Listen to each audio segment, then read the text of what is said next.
It's my pleasure to welcome you all. Today, we are going to read a book titled The Curious Garden by Peter Brown. Please like and subscribe to this channel. And don't forget to click on bell icon for new video updates. There once was a city, without gardens or trees or greenery of any kind. Most people spent their time indoors. As you can imagine, it was a very dreary place. However, there was one boy who loved being outside, even on drizzly days, while everyone else stayed inside. You could always find Liam, happily splashing through his neighborhood. It was on one such morning that Liam made several surprising discoveries. He was wandering around the old railway, as he did from time to time, when he stumbled upon a dark stairwell leading up to the tracks. The railway had stopped working ages ago, and since Liam had always wanted to explore the tracks, there was only one thing for the curious boy to do. Liam ran up the stairs, pushed open the door, and stepped out onto the railway.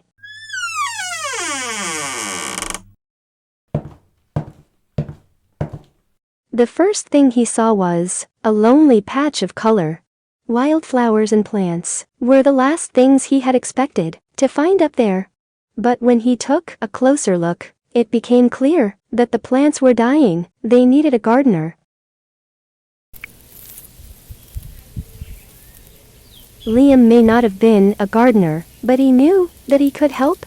So he returned to the railway the very next day and got to work. The flowers nearly drowned, and he had a few pruning problems. But the plants patiently waited, while Liam found better ways of gardening. As the weeks rolled by, Liam began to feel like a real gardener, and the plants began to feel like a real garden. Most gardens stay in one place, but this was no ordinary garden. With miles of open railway ahead of it, the garden was growing restless. It wanted to explore. The tough little weeds and mosses were the first to move. They popped up farther and farther down the tracks, and were closely followed by the more delicate plants.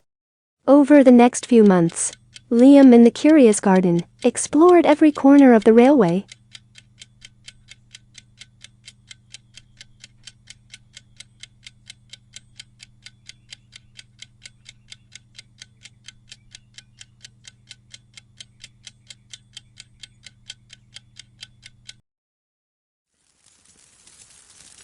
After spending his spring, and summer, and autumn with the garden, Liam's time on the railway was finally interrupted by winter. Heavy blankets of snow fell on the city that season, and for the first time since he'd become a gardener, Liam could not visit the plants. Rather than waste his winter worrying about the garden, Liam spent it preparing for spring. After 3 cold months, the snow finally began to melt, and Liam rolled his new gardening gear over to the railway. Winter had taken a toll on the garden, but thanks to Liam's planning, his handy new tools, and a little help from the sun, the plants soon awoke from their winter sleep. The garden had always wanted to explore the rest of the city, and that spring, it was finally ready to make its move. Once again, the tough little weeds and mosses set out first. They popped up farther and farther from the railway, and were closely followed by the more delicate plants. The garden was especially curious about old, forgotten things. A few plants popped up where they didn't belong. Others mysteriously popped up all at once. But the most surprising things that popped up were the new gardeners.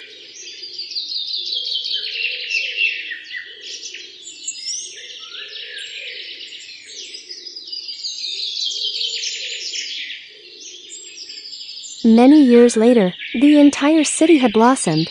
But of all the new gardens, Liam's favorite was where it all began.